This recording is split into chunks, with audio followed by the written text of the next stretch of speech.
আচ্ছা ঠিক আছে, আমরা স্কুল কলেজে এসএসসি এইচএসসিতে একটা কোয়েশ্চেন ছিল ইংলিশ ফার্স্ট পেপার সেকেন্ড পেপারে, ওই 5টা 10টা সেন্টেন্স দিত, সেন্টেন্সগুলো একটু এলোমেলো থাকতো, সেগুলোকে সাজায় সিরিয়ালি ফার্স্ট থেকে লেখা লাগতো। নাম কি ছিল? রিঅ্যারেঞ্জ। সবাই করছেন? আচ্ছা, আজকে আমরা তাহলে একটু ছোটকালের একটা পরীক্ষা করব, ছোটকালের পরীক্ষার কোয়েশ্চেন সলভ করব, ঠিক আছে?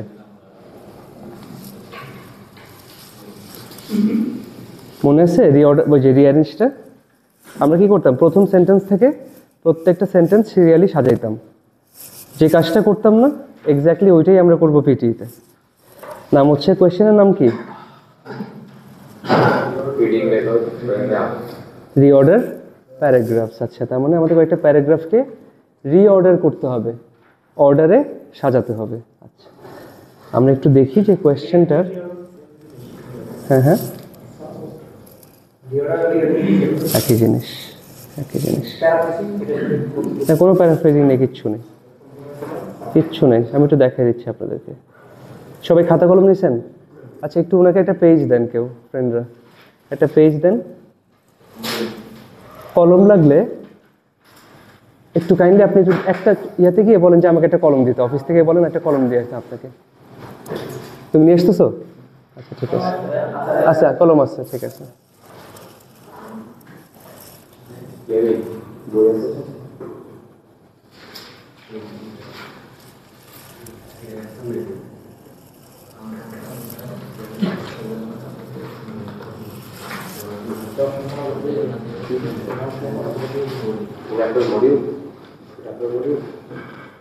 আচ্ছা, এই সাইডটা বন্ধ, দেখে আসেন সবাই ফার্স্ট। সবাই ফোকাস করেন পড়াশোনায়। খাতা কলম নিছেন? কনফিউজ নাকি সবাই? পরীক্ষা এমনি কনফিউজ থাকবেন? জি জিজ্ঞেস করবেন। আসেন, আমাদের রিডিং মডিউল, কোয়েশ্চেনটার নাম রিঅর্ডার প্যারাগ্রাফস। কয়টা কোয়েশ্চেন থাকে? 2 থেকে 3টা কোয়েশ্চেন থাকে। 2টাই থাকে, 3টা খুব কম আসে। আচ্ছা, কত মার্ক থাকে কোন মডিউলে? টোটাল মার্ক কত? আচ্ছা, তার মানে এটা শুধুমাত্র রিডিং স্কিলে আমাকে মার্ক দেয়, সেটা হচ্ছে 6 মার্ক, এবং কোয়েশ্চেন থাকে 2 থেকে 3টা। আচ্ছা, এবার আমরা একটু চলে আসি আমাদের অ্যাকচুয়াল প্র্যাকটিস পোর্টালে, যে এক্সামের সময় আমি কিভাবে পাবো জিনিসটাকে, আমি কিভাবে পাবো। দেখছেন রিঅর্ডার প্যারাগ্রাফস উপরে দেওয়া আছে? আচ্ছা, এটা হচ্ছে আমার ইনস্ট্রাকশন। আমাকে একটা ইনস্ট্রাকশন দেয়, কি দেয়? The text boxes in the left panel. এখানে আসলে একটু উল্টা হয়ে গেছে, এটা প্র্যাকটিস অ্যাপ তো, এটা রাইটে দিয়ে ফেলছে। টেক্সট বক্সেস, এই এক একটা ইয়াকে কি বলতেছে? এক একটা টেক্সট বক্স। আচ্ছা, have been placed in a random order. এই যে সেন্টেন্সগুলো আছে সেটা কি সিরিয়ালি আছে? না, র্যান্ডমলি আছে, এলোমেলোভাবে আছে। রিস্টোর দি অরিজিনাল অর্ডার, এই অর্ডারটাকে আমরা কিসে নিয়ে আসবো? অরিজিনাল, অ্যাকচুয়ালি এটা যেমন থাকার কথা ছিল, সিরিয়ালি থাকার কথা ছিল, সেই অর্ডারে নিয়ে আসবো। By dragging the text boxes from the left panel to the right panel. Drag করতে বলছে, ড্র্যাগ করা মানে কি? টেনে নিয়ে আসা। আচ্ছা, ধরেন কথার কথা আমি যখন পড়বো, পড়ে আমার কথা আমার মনে হয়েছে যে এইটা হচ্ছে গিয়ে প্রথম সেন্টেন্স, তাহলে আমি কি করলাম? এই দেখেন, এটাকে ক্লিক করে নিয়ে আসলাম। তারপর ধরলাম এটা হচ্ছে আমার সেকেন্ড সেন্টেন্স, এই নিয়ে বসাই দিলাম। এটা কি থার্ড সেন্টেন্স, নিয়ে বসাই দিলাম। এটা ফোর্থ সেন্টেন্স। ব্যাস, এই আর কি। ধরেন আমি যখন পড়বো, পড়ে আমি তো সিরিয়ালটা বুঝবো, আমি সিকোয়েন্স খালি ধরে ধরে নিয়ে আসবো। এখানে আর কিছু আছে? কোনো প্যারাফ্রেজিং আছে? কিচ্ছু নেই। খুবই সুন্দর, খুবই কমফোর্টেবল একটা কোয়েশ্চেন। হ্যাঁ, না সমস্যা, ওই একটারই মার্ক যাবে, আহামরি কিছু না। আসেন সবাই আমরা একটু সামারিটা দেখে ফেলি কোয়েশ্চেনের, ঠিক আছে? যে কয়টা কোয়েশ্চেন আমার এখানে? 2 থেকে 3টা কোয়েশ্চেন। আমি মার্ক পাচ্ছি শুধুমাত্র রিডিং মডিউলে, টোটাল 6 মার্ক। আচ্ছা, এখানে কয়টা সেন্টেন্স থাকে? 5টা সেন্টেন্স। এই সেন্টেন্সগুলোকে ওরা কি বলে?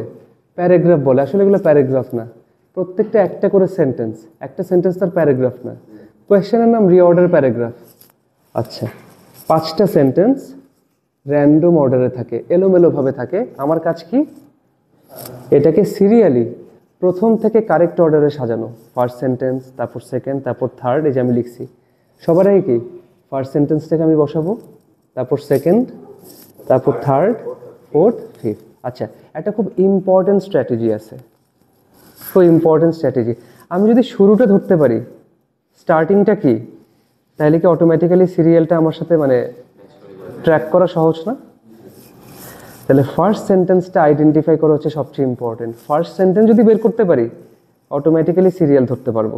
সবাই এটা লিখে রাখেন, ফার্স্ট সেন্টেন্স সবচেয়ে ইম্পর্টেন্ট।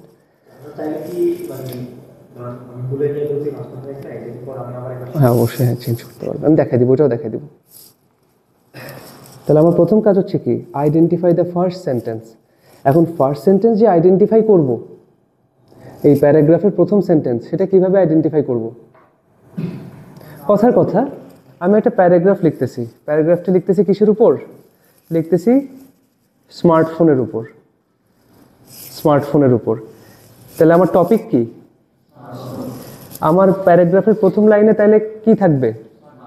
টপিক ওয়ার্ডটা থাকবে। খেয়াল করবেন, একটা প্যারাগ্রাফ যে টপিক নিয়ে ডিসকাস করে, তার প্রথম সেন্টেন্সে সেই টপিকটা মেনশন করা থাকে। আমি আবার বলি, একটা প্যারাগ্রাফ যে টপিক নিয়ে ডিসকাস করে, ফার্স্ট লাইনে, ফার্স্ট সেন্টেন্সে সেই টপিকটা মেনশন করা থাকে। আচ্ছা, এটাকে আমরা কি বলি? Topic word. ফার্স্ট সেন্টেন্সে সবসময় কি থাকবে? Topic word. যে টপিকের উপর আজকের পুরো প্যারাগ্রাফ, সেই টপিক ওয়ার্ডটা মেনশন করা থাকবে ফার্স্ট সেন্টেন্সে। ঠিক আছে? আপনি শুনতে পাচ্ছেন তো? কিছু পড়ে গেছে, আপনি জানেন সামনেও আসতে পারেন যদি লাগে। আচ্ছা, আরেকটা জিনিস, টপিক সেন্টেন্স এটা ইন্ডিপেন্ডেন্ট হয়। ইন্ডিপেন্ডেন্ট কেমন? এটার যে মিনিং, এটার মিনিংটা অন্য কোনো সেন্টেন্সের উপর ডিপেন্ড করে না। কথা আমি একটা সেন্টেন্স বললাম যে that's why we have to be careful about using smartphones. That's why, তার মানে আমি কি এটা রেজাল্ট বলতেছি? তার মানে ওয়াইটা যে কারণটা নিশ্চয়ই আগে আছে। এই সেন্টেন্সটা কি ইন্ডিপেন্ডেন্ট নাকি ডিপেন্ডেন্ট? ডিপেন্ডেন্ট, কারণ এটার মিনিংটা আগের একটা সেন্টেন্সের উপর ডিপেন্ড। আচ্ছা, আমি বললাম smartphones are one of the most wonderful inventions of modern science. এটার সাথে আগের কোনো কানেকশন আছে? না, এটা একটা ইন্ডিপেন্ডেন্ট সেন্টেন্স। তাহলে ফার্স্ট যে সেন্টেন্সটা যেখানে টপিক ওয়ার্ডটা মেনশন করা থাকে, সেটা সবসময় ইন্ডিপেন্ডেন্ট হয় মিনিংয়ের দিক থেকে। মিনিং, এটার মিনিংটা অন্য কারোর উপর ডিপেন্ড করে না। আচ্ছা, আমরা বলছি topic sentence is not dependent on any other sentence for its meaning. ঠিক আছে? তাহলে এটার কি? Independent meaning. আচ্ছা, ফার্স্ট সেন্টেন্সে টপিক ওয়ার্ড থাকে। আচ্ছা, এরপরের লাইনগুলো আমি কেমনে আইডেন্টিফাই করব? সেকেন্ড সেন্টেন্সটা কেমনে? এটা খুব ইম্পর্টেন্ট। হ্যাঁ, কি বলছেন? এক্স্যাক্টলি, ফার্স্ট সেন্টেন্সে যে টপিকে কথা বলছে, হয়তো সেটার সাথে একটা টাইমের সিকোয়েন্স থাকবে। বললো যে there are many reasons behind phone addiction. Then আজকে হলো স্মার্টফোন অ্যাডিকশন নিয়ে, যে সবাই smartphone addicted. There are many reasons behind smartphone addiction. Firstly মানে কি? প্রথমত। তাহলে কি সবগুলা কারণ, যতগুলো রিজন আমি বলতেছিলাম, তার মধ্যে প্রথম রিজনটা আমি বলতেছি না আলাদা করে? আচ্ছা, এরকম ফার্স্টলি, সেকেন্ডলি, থার্ডলি, ফোর্থলি, অথবা before, after, in the beginning, in the end, এই টাইপের জিনিসগুলো কি আমাকে সময়ের একটা সিকোয়েন্স দিয়ে দেয়, যে এটার পর এটা, এটার পর এটা। এটাকে আমরা বলি টাইম সিকোয়েন্স। এই টাইপের কোনো শব্দ দেখে আমি আইডেন্টিফাই করতে পারবো। আচ্ছা, সেকেন্ড দেখেন, প্রোনাউন। প্রোনাউন কিসের পরিবর্তে ব্যবহার করি? নাউনের পরিবর্তে। আমরা ফার্স্টে বললাম smartphone is one of the most important inventions of modern science. It has made communication easier. এই ইটটা কাকে রেফার করতেছে? স্মার্টফোনকে। তাহলে এই প্রোনাউনটা দেখে কি বুঝবো? ডেফিনেটলি এটা ফার্স্ট লাইনে যে টপিক ছিল স্মার্টফোন, সেটাকে রেফার করতেছে ইট, রাইট? আচ্ছা, এটা যদি অবজেক্ট হয়, যদি মানুষ হয়, আজকে শুরু করছে Muhammad Ali was a great boxer. Muhammad Ali চিনেন তো? বক্সিং করতো, boxing champion, was a great boxer. He was the first black boxing champion. হিটা তার কার জন্য আসছে? হি কি একটা প্রোনাউন না? সে যেহেতু ছেলে ছিল। যদি আজকে মেয়ে থাকতো যে mother Teresa was a great health care professional, was a great healthcare professional. She lived and worked in India. Mother Teresa, তাহলে কি সেটা কার জন্য আসছে?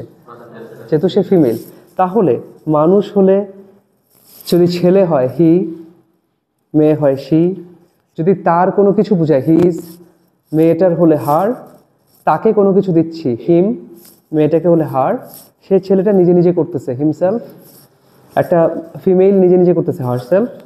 আচ্ছা, যদি অবজেক্ট থাকে অথবা কোনো অ্যানিম্যাল থাকে অথবা কোনো কনসেপ্ট থাকে, একটা আইডিয়া, সেটাও কি সবসময় ইট দিয়ে বলা হয় সেটাকে, ইট। এটার পজেসিভ হলে ইটস, যদি সে নিজে নিজে করে ইটসেলফ। আচ্ছা, যদি প্লুরাল থাকে মানুষ, দে, তাদের, দেয়ার, তাদেরকে দেম, তারা নিজেরা নিজেরা, দেমসেলফস। নাইস। আচ্ছা, তারপর দেখেন অর্ডার অফ ইভেন্টস, একটা ঘটনা বলতেছে আপনাকে। তাহলে আজকে বলতেছে যে today we are going to learn how to make noodles.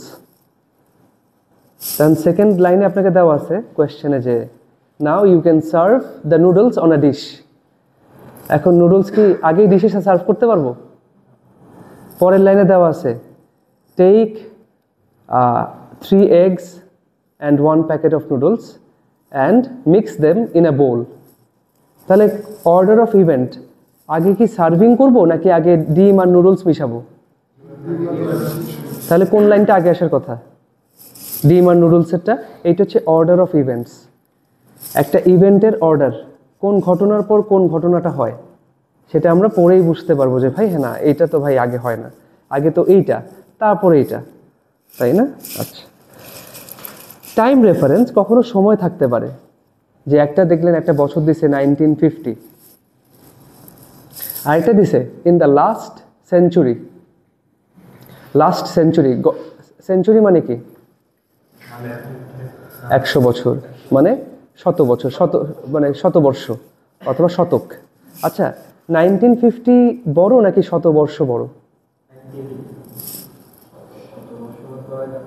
দেখেন 1950 হচ্ছে একটা বছর, শতবর্ষ কি 100 বছর। গত 100 বছরের মধ্যে কি 1950 নাই? আছে। তাহলে কোনটা বড়? তাহলে আগে কোনটা আসার কথা? শত বছরটা। বড় টাইমটা আগে আসবে, তারপরে ছোটগুলো আস্তে আস্তে আসবে। খেয়াল করবেন এটা, আগে বড় টাইমটা, যে 100 বছর আগে ধরে কি কি হয়েছে, তারপর 1950-তে এটা হয়েছে, 1970-তে এটা, 80-তে এটা, 90-তে এটা। তেমনি দশকের ক্ষেত্রে দশক 10 বছর, আমরা বলি ডেকেইড। ঠিক আছে, আমি একটু আপনাদের তাহলে এখানে লিখে দিই। এটা তো একটা বছর দিছি, কখনো এমন পাইছেন 1900s, এটা মানেই 19th সেঞ্চুরি। 1900s আছে না, দেখতেছেন 1900s, এটা মানেই হচ্ছে 19th সেঞ্চুরি। তো সেঞ্চুরি না বলে 1900s থাকতে পারে। আবার কখনো বলতে পারে যে ডিউরিং দ্য 1950s, এটা মানে কি 1950s, 50-এর দশক, 1950-এর দশক, 1950s, তার মানে 1941 থেকে 1950 পর্যন্ত, এটাকে বলে 1950-এর দশক। এটাকে আপনাকে বলতে পারে ইন দ্য 1950s, এটা মানেই বুঝবেন 10টা বছরকে বোঝাচ্ছে। তাহলে যদি দুইটা পাশাপাশি থাকে 1900s আর 1950s, কোন সময়টা আগে? 1900s, আর কোনটা পরে? 50s। আচ্ছা, এটা যাতে আমরা বুঝি, এটাকে বলি টাইম রেফারেন্স। এক একটা সময় ধরে আমাকে বুঝাই দিবে যে কোন সময়টা আগে অথবা কোন সময়টা বড়। বড় সময়ের ভিতরে ছোট সময় আছে, তাহলে ছোট সময়টা পরে আসবে। আচ্ছা, বুঝছেন? আচ্ছা, আমরা বলি ধরেন 1900s মানে 1901 থেকে 1999 পর্যন্ত। 1901 সাল, ওটা তো বুঝছেন। 1999, আপনার বয়স কবে বা জন্ম কবে? তাহলে আপনার জন্মের আরো 6 বছর আগে, 1999। এই যে 1901 থেকে 1999, এই পুরোটা কি কত বছর? অলমোস্ট 100 বছর না? 100 বছরটাকে আমরা কি বলি? সেঞ্চুরি বলি। আমি বলতেছি ওটাকে আমি হয় বলতে পারি 19 সেঞ্চুরি, যে 1901 থেকে 2000 সাল, এটা হচ্ছে 19 সেঞ্চুরি, অথবা সেটাকে আমি কি বলতে পারি, কি উচ্চারণ করছিলাম 19, এটাকে কি বলছিলাম? 1900s। আপনি বলেন, মুখে বলেন একবার, 1900s। এটা মানে কি, কত থেকে শুরু হয়? 1901 থেকে 2000 সাল পর্যন্ত, ঠিক আছে? আচ্ছা, আর এটা কি, এবার আপনি মুখে বলেন, এ কি 1950s। আচ্ছা, এটা কত বছর বোঝায়? না না না না না, ডেকেড, 10 বছর। আচ্ছা, 10 ইয়ার্স লিখে দিছি। 1950s কত বছর বোঝায়? কত থেকে কত? 1941 থেকে 50 পর্যন্ত, 50 পর্যন্ত, ঠিক আছে? আচ্ছা, এটা হচ্ছে কি আমার দশক। কোনটা বড়, শতক বড় নাকি দশক বড়? তাহলে যদি আমি একটা লাইনে পাই 1900s, আরেকটা লাইনে পাই 1950s, কোন লাইনটা আগে দিব? ক্লিয়ার এখন? ঠিক আছে, কোয়েশ্চেন থাকলে অবশ্যই ক্লিয়ার করে নেবেন, এটা মনে জমায় রাখেন না। আচ্ছা, এখন দেখেন একটা জিনিস আমরা অনেক সময় পাই, দিস, দ্যাট, দিস, দোজ। আচ্ছা, আমি তো আপনার সাথে ক্লিয়ার করি জিনিসটা। এই চেয়ারটাকে আমার কাছে কয়টা চেয়ার আছে? একটাকে আমরা কি বলি, সিঙ্গুলার না প্লুরাল? আচ্ছা, তাহলে এটাকে আমি বলবো দিস ইজ আ চেয়ার। আচ্ছা, ওখানেও তো একটা চেয়ার আছে, ওটা কি আমার কাছে? ওটা একটা চেয়ার, সিঙ্গুলার। তাহলে দুইটাই সিঙ্গুলার, একটা কাছে একটা দূরে। যেটা কাছে সেটা হচ্ছে দিস, যেটা দূরে দ্যাট। আচ্ছা, এখন ধরেন এখানে দুইটা চেয়ার ছিল, কথার কথা, দুইটা চেয়ার, দিজ আর 2 চেয়ার্স। ওখানে দুইটা চেয়ার আছে, দোজ আর 2 চেয়ার্স। তাহলে দিসের প্লুরাল হচ্ছে দিজ, দ্যাটের প্লুরাল হচ্ছে দোজ আর 2 চেয়ার্স। এই যে এটাই হচ্ছে আমি দিছি। দিস বুঝায় কাছে এবং সিঙ্গুলার, দ্যাট বুঝায় দূরে সিঙ্গুলার, দিস বুঝায় কাছে এবং প্লুরাল, দোজ বুঝায় দূরে এবং প্লুরাল। ক্লিয়ার সবাই? এটা দিয়েও মাঝে মাঝে আসতে পারে। এগুলোকে বলি ডিটারমাইনার্স। খেয়াল করুন, এগুলোকে বলে ডিটারমাইনার্স। এগুলো নির্ধারণ করে দেয় যে এটা কি কাছে নাকি দূরে, সিঙ্গুলার নাকি প্লুরাল। এগুলোকে ডিটারমাইনার লাগবে না, আপনি জাস্ট দিস, দ্যাট, দিস, দোজের ব্যবহারটা বুঝেন কিভাবে আসে। আচ্ছা, আর্টিকেলস, ওটা দেখবো আমরা, সমস্যা নেই, ওটা খুব বেশি না, খুব বেশি না। ওটা দিসটা আগে আসবে, দ্যাটটা পরে, কাছেরটা আগে, তাই না? আমার কাছে একটা গোল্ডের বার আছে, দূরে আছে আবার 1 মাইল দূরে, আমি কোনটা নিব? টাক নিয়ে পকেটে ঢুকে ফেলবো। আচ্ছা, আর্টিকেলস, এ অ্যান্ড দা, সবাই ক্লিয়ার তো? এটা এও একটা বুঝায়, সিঙ্গুলার বুঝায়, অ্যানও একটা বুঝায়। এ খালি কনসোনেন্ট সাউন্ড। আ ফোন, তা অ্যান ইয়ারফোন, ইয়ারফোন যেটা যে ঝুলতে শোনার, এটা হচ্ছে ইটা কি একটা ভাওয়েল সাউন্ড, তাই অ্যান ইয়ারফোন, একটা ইয়ারফোন। বাট ফোনটা কি, পিটা কি একটা কনসোনেন্ট সাউন্ড, তাই আ ফোন। আচ্ছা, দা হচ্ছে যেটা অলরেডি মেনশনড, যে জিনিসটাকে অলরেডি মেনশন করা হয়েছে অথবা নির্দিষ্ট করা হয়েছে, সেটা হচ্ছে দা, ঠিক আছে? এগুলো যদি আমরা মোটামুটি বুঝে ফেলি, আমরা আসেন এবার আমাদের রিঅ্যারেঞ্জ অফ সেন্টেন্সেস করা শুরু করে দিই।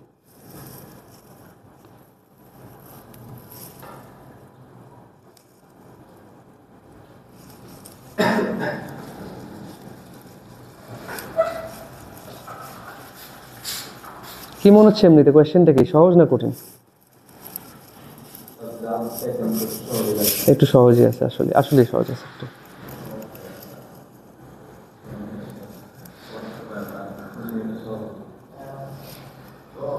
আচ্ছা, আসছেন? এই হচ্ছে আমাদের এই যে কোয়েশ্চেন দেখাইছিলাম না একটু আগে, এই প্র্যাকটিস পোর্টালে ডান পাশে দিয়ে দিছে, বাট এক্সামের সময় বাম পাশে থাকবে। আপনি বাম থেকে নিয়ে ড্র্যাগ করে বসাবেন। ধরেন কথা কথা কোনো একটা আপনি ভুল মনে হয়েছে যে না এটা তো ভাই 3 নাম্বার থাকার কথা, আমি তো 2 নিয়ে আসছি, আবার এটাকে ফেরত পাঠিয়ে দিবেন, আবার চেঞ্জ করে আনতে পারবেন, সমস্যা নেই। আচ্ছা আসেন আমরা প্রথমটা করি সবাই।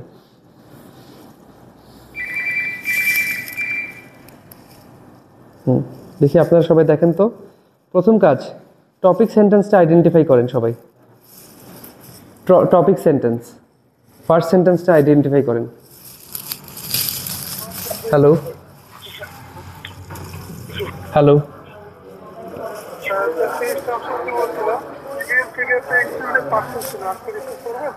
জি জি জি, আপনি কখন আসবেন?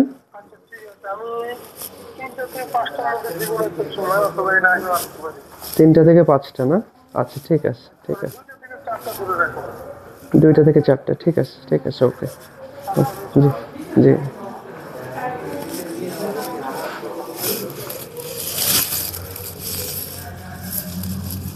হ্যাঁ, টপিক সেন্টেন্স কি?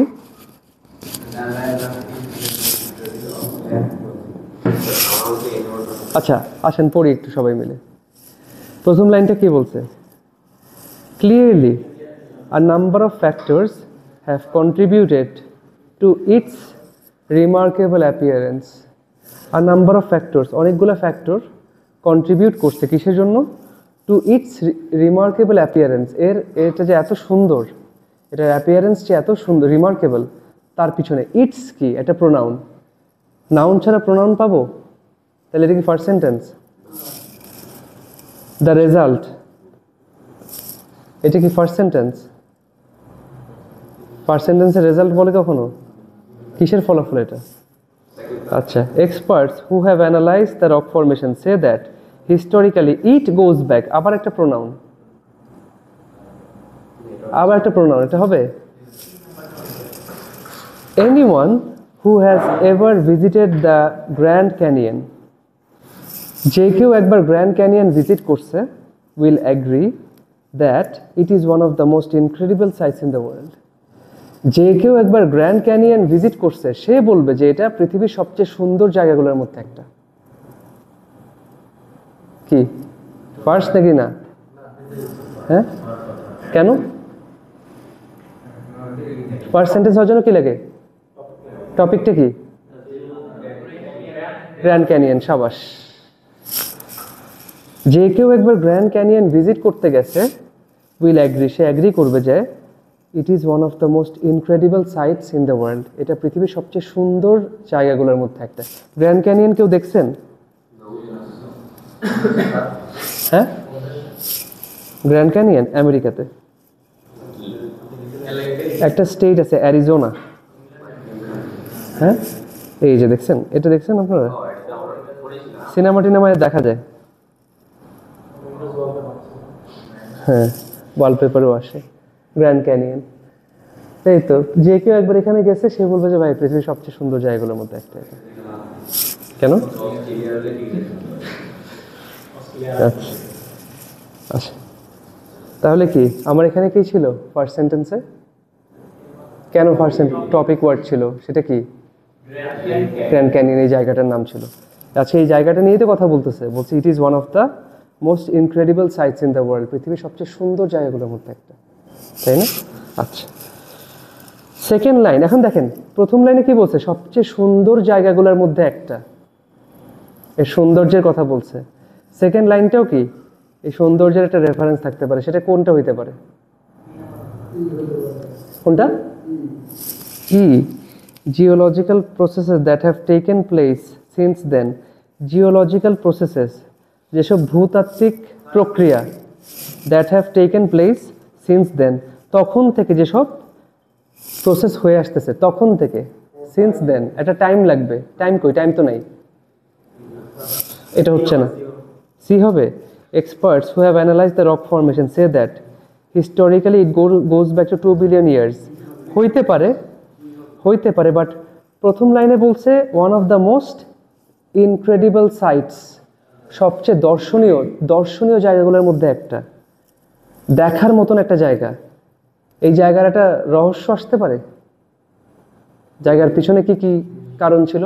কেন এত সুন্দর? কোনটা?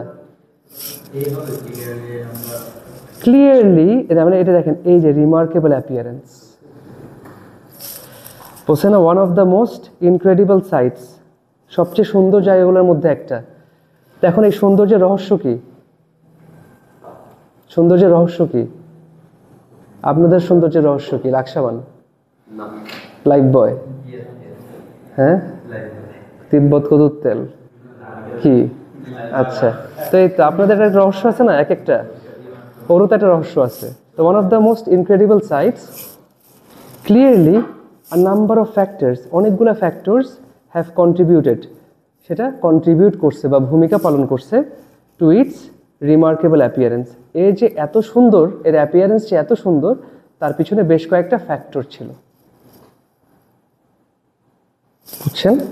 One of the most incredible sites, এই সাইটের যে রিমার্কেবল অ্যাপিয়ারেন্স, তার পিছনের ফ্যাক্টরস। তাহলে সেকেন্ড লাইন কি?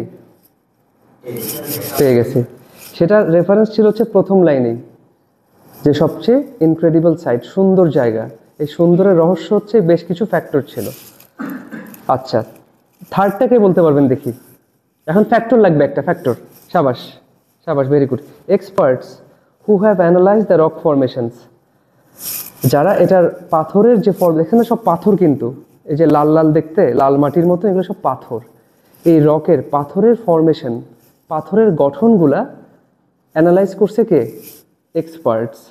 তারা করে বলতেছে যে historically it goes back nearly 2 billion years, এটা 2 বিলিয়ন বছর পুরনো। পাথরগুলা কিভাবে গঠিত হয়েছে সেটাকে গবেষণা করে ওরা বলতেছে ভাই এটা 2 বিলিয়ন বছর আগের জিনিস, 2 বিলিয়ন ইয়ার্স অ্যাগো। আচ্ছা, এখন কি আছে? এটা টাইমের রেফারেন্স আছে না? এর পরের লাইনটা কি হবে? দেখেন, টাইমের রেফারেন্স লাগবে। বিতে কোনো টাইমের রেফারেন্স আছে? কেন? সিন্স দেন, তখন থেকে। তখন থেকে দেখেন, এক্সপার্টরা বলতেছে যে এটার বয়স হচ্ছে 2 বিলিয়ন বছর পুরনো। দ্য জিওলজিক্যাল প্রসেসেস, এর আগে ছিল কি? রক ফরমেশনস, পাথর কিভাবে ফরমেশন হয়েছে, গঠন হয়েছে। পাথর কি একটা ভূতাত্ত্বিক ইয়া না? এই geological processes that have taken place since then, তখন থেকে যেসব ভূতাত্ত্বিক প্রক্রিয়া হয়ে আসতেছে। এই সিন্স দেনটা কাকে বোঝায়? কোন সময়টাকে বোঝায়? 2 বিলিয়ন ইয়ার্স অ্যাগো।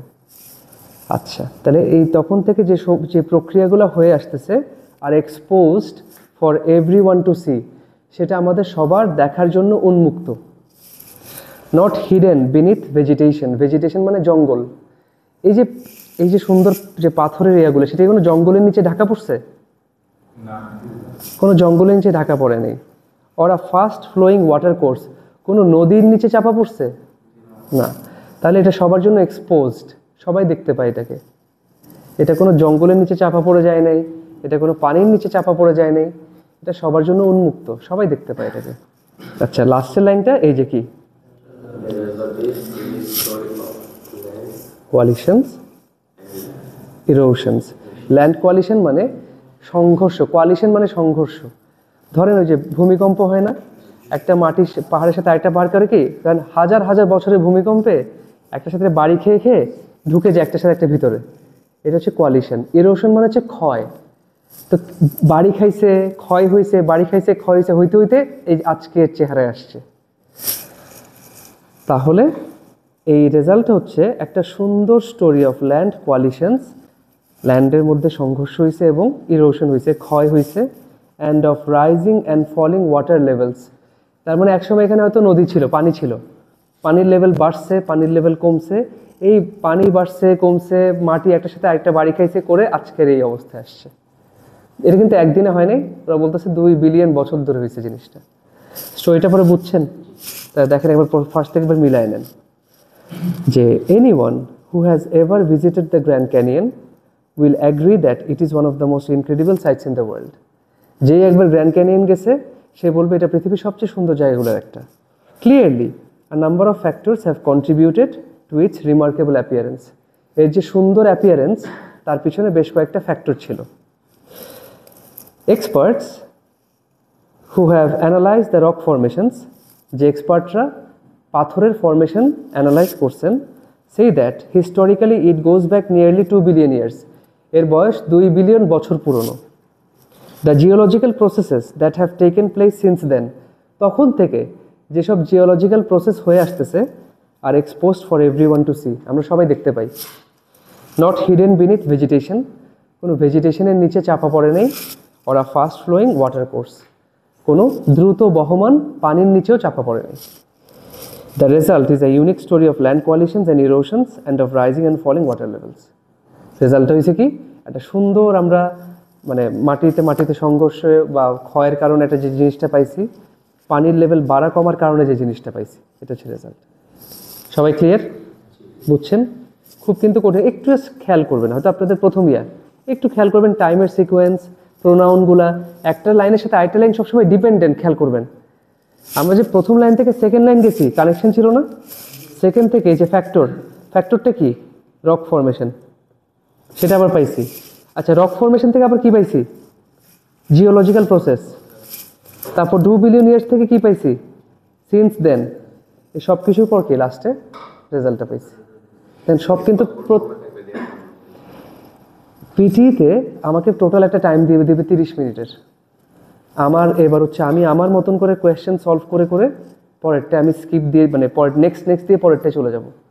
যখন শেষ হবে আমি এন্ড মডিউল দিব, এটাই করতে হবে, নাহলে অটোমেটিক্যালি এটা ক্লোজ হয়ে যাবে। আমি যদি এখানে বেশি সময় দিয়ে ফেলি, পরের কোয়েশ্চেনে আমার সময় পাওয়ার আগে দেখবেন পোর্টাল ক্লোজ হয়ে গেছে, শেষ। ওটা রিস্কি।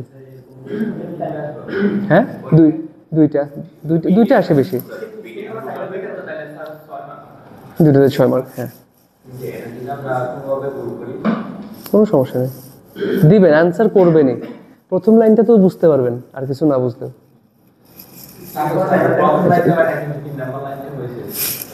তারপর ওইটার মার্ক পাবেন, এতে ইয়া ধরে মার্ক পাবেন। সবগুলো ঠিক হইতে হবে এমন কোনো কথা নেই, যেটা করবেন সেটাই মার্ক। হ্যাঁ ভাইয়া, আপনার না, এটা আপনার উপর পুরোটা। আপনার তো একটা ইয়া থাকবে না, একটা থাকবে, কম্পিউটারতে একটা টাইম আছে, আর আপনার ইয়া করতে হবে নিজের ইয়াতে। আচ্ছা, আর কোনো ইয়া কারো? তাহলে আমরা পরে আরেকটা করে ফেলি। এখন কোয়েশ্চেনটা আসেই কম, দেখি এটাতে আপনারা আমাকে টপিক সেন্টেন্সে বের করে দেন। আগে প্রত্যেকটা লাইন পয়েন্ট ফার্স্ট থেকে পড়েন। ইট ওয়াজ এ টাইম, এটা একটা সময় ছিল, ইট দিয়ে শুরু হয়েছে, এটা কি first line? As a result, কারণই পাই নাই, রেজাল্ট দিয়ে লাভ আছে না। ইন দ্য লেট 1900s, পড়েন দেখি, এক একটা লাইন পড়েন সব।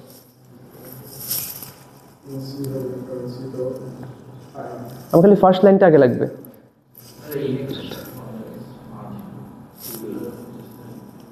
কোনটা? ই, ভেরি গুড, শাবাশ। কি বলছে?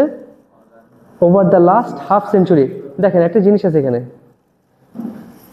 চালাকিটা দেখেন, লেট 1900s মানে তো 19 শতক, কিন্তু লেট 1900s, লেট তার মানে কি 19 শতকের লেট মানে কি পরের দিকে, 19 শতকের শেষের দিকে মানে কি 1980, 1990, এটাই তো 19 শতকের শেষের দিকে, 1980, 90 সালগুলা। আচ্ছা, আর এখানে কি বলছে? Over the last half century, এখন থেকে আগের 50 বছর আগে। তাহলে কি 19 শতকের শেষের দিকের টাইমটা বড় নাকি গত 50 বছর বড়? 50 বছর বড়।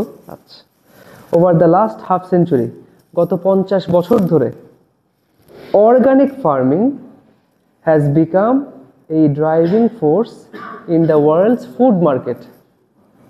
শাবাশ, তাহলে টপিক ওয়ার্ডটা কি?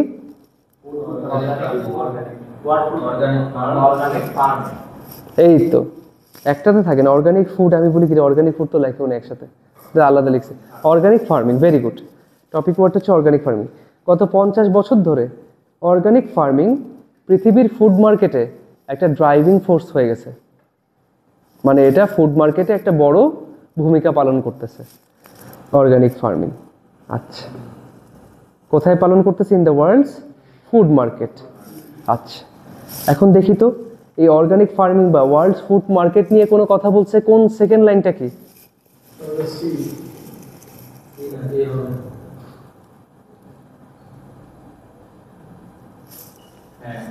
কি বলছেন? সি। আচ্ছা, আগে বলছে গত 50 বছর, তারপরের টাইমটা কি?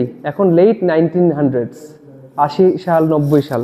এবং দেখি সেখানে এক তো টাইমের রেফারেন্স পাইছি, দেখি অর্গানিক ফার্মিং বা ফুড মার্কেট নিয়ে কিছু বলছে কিনা।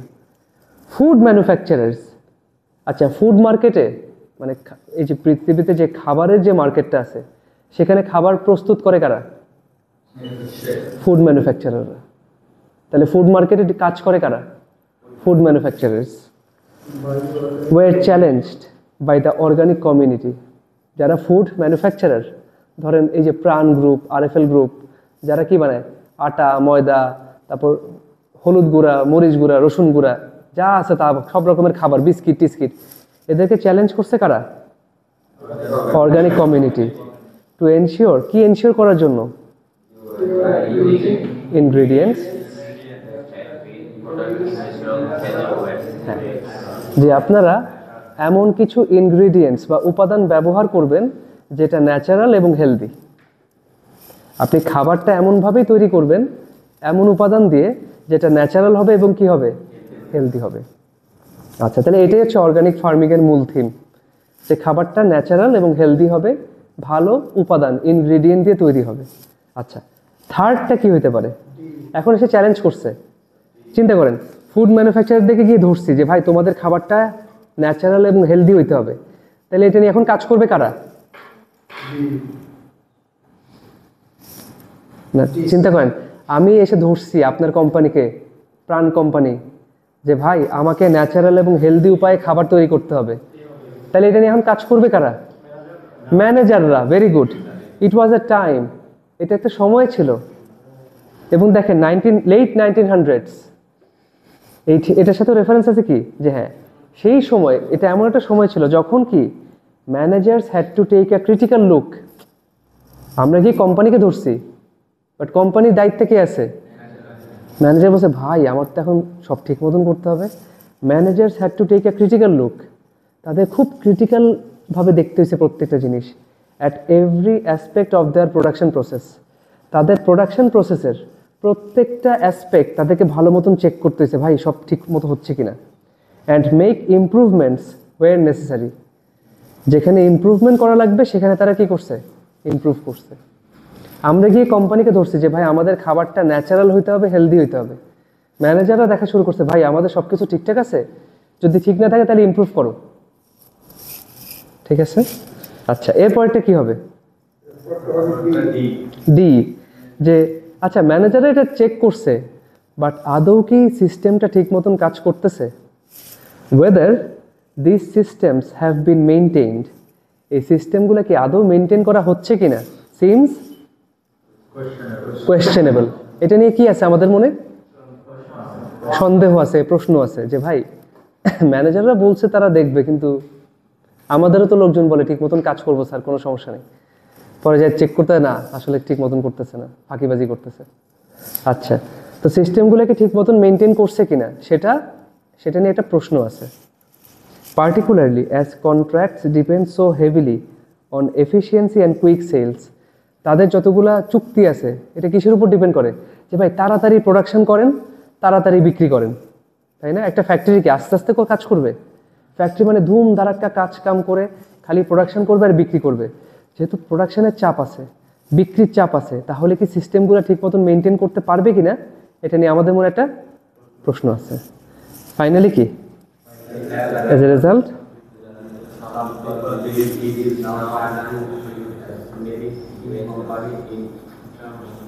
the standards they agreed to some years ago. কোম্পানিগুলো যে অ্যাগ্রি করছিল, ঠিক আছে, এই যে হ্যাঁ, কোম্পানিগুলো অ্যাগ্রি করছিল কি, যে আমরা কিছু স্ট্যান্ডার্ড মেনটেন করব, তারা কি আদৌ করতেছে কিনা সেটা আমাদের কি করতে হবে? রিঅ্যাসেস করতে হবে, আবার গিয়ে চেক করতে হবে যে তারা যে কয়েক বছর আগে বলছিল যে ভাই আমরা কিছু স্ট্যান্ডার্ড ফলো করব, আদৌ করতেছে কিনা সেটা আমরা দেখি, চেক করে আসি। বুঝছেন? জিনিসটা কিন্তু খুব একটা কমপ্লিকেটেড। খাস একটা লাইনের সাথে পরের লাইনটার কানেকশনটা বের করবেন, টাইমের কানেকশন, প্রোনাউন, তারপর হচ্ছে কি দেখেন ওই যে নাউনের প্রোনাউন আসে, সিকোয়েন্স, অর্ডার অফ ইভেন্টস। আগে তো হচ্ছে গিয়ে সবাই ভাই অর্গানিক ফার্মিং নিয়ে সচেতন হয়েছে, তারপর গিয়ে ধরছে কোম্পানিকে, কোম্পানির ম্যানেজার বলছে ভাই এখন ঠিক মতো সব কিছু করতে হবে, বাট তারপরে ম্যানেজার করছে কিনা আমাদের সন্দেহ আছে, তাই আমরা এখন আবার চেক করব। দেখেন পুরো জিনিসটা একটার পর একটা অর্ডার অফ ইভেন্ট, যে কোনো একটা দিয়ে আপনি সুন্দর করে বের করতে পারেন যে কীভাবে ধরতে হবে, বুঝছেন? পিটি খুব আসলে সুন্দর একটা মানে পরীক্ষা, আইএলসের থেকে অনেক অর্গানাইজড, অনেক সুন্দর গোছালো, যে অ্যাকচুয়ালি আপনার ধরেন যখন আপনি করবেন এটা কী বলে, ইউনিভার্সিটিতে একটা প্রেজেন্টেশন দিবেন, তখন আপনাকে কিন্তু একটা আপনার যে প্রজেক্ট সেটাকে এভাবে করে ডিসক্রাইব করতে হয়। তো তখন আপনি যেসব স্কিল লাগে, পিটি হচ্ছে এক্স্যাক্টলি সেই স্কিল, আপনাকে সেই স্কিলগুলো শেখায়। আইএলস কিন্তু পরীক্ষা দিয়ে আপনি প্রেজেন্টেশন বা খুব মাস্টার হওয়া একটু কঠিন, যদি স্পোকেন টোকেন ক্লিয়ার হয় তাইলে। পিটিতে আবার পুরোটাই আপনার মানে বেসড, একাডেমিক বেসড, এটা একটা বড় অ্যাডভান্টেজ আছে, বুঝছেন? আচ্ছা, এই হচ্ছে আমাদের ক্লাস। কোনো প্রশ্ন থাকলে বলেন। কোনো কোয়েশ্চেন আছে? মোটামুটি সবগুলো আমি করে দিছি আপনাদেরকে। আচ্ছা, আলহামদুলিল্লাহ। শুনেন, এইটা আপনাদেরও হবে যদি আপনি একটু করে প্র্যাকটিস করেন এবং ওয়েটা ধরতে পারেন। ব্যাপারটা হচ্ছে আপনি স্ট্র্যাটেজি তো শিখছেন, আপনি ধরেন অন্য 10টা স্টুডেন্টের থেকে আপনি এই জিনিসটা ভালো জানেন যে কী করতে হবে, তাই না? যে কোন স্ট্র্যাটেজি, আমার order of event, time sequence, তারপর হচ্ছে কি প্রোনাউন, এগুলো দিয়ে আমি চেক করব সব কিছু। একটা ঘটনার সাথে এভাবে করে আমি মিলাই পড়তে হয়। আপনি এখন এই ওয়েটা ধরেন, এই বইতে আরও কয়টা আছে, আরও 3টা টেস্ট আছে, 3টা টেস্ট থেকে আপনি রিঅর্ডার প্যারাগ্রাফ সলভ করেন এখনই। আরও 6টা কোয়েশ্চেন থাকবে না, 6টা সলভ করেন, দেখবেন আজকের মধ্যেই বলবেন না ভাই আমরা সবাই এখন পারছি। এই যে স্টাডি রুমে যান, সুন্দর মতন সবাই পড়ে ফেলেন। না পারতেছি, আলহামদুলিল্লাহ, আমাদের কোনো সমস্যা হচ্ছে না, আমরা সবাই পারতেছি।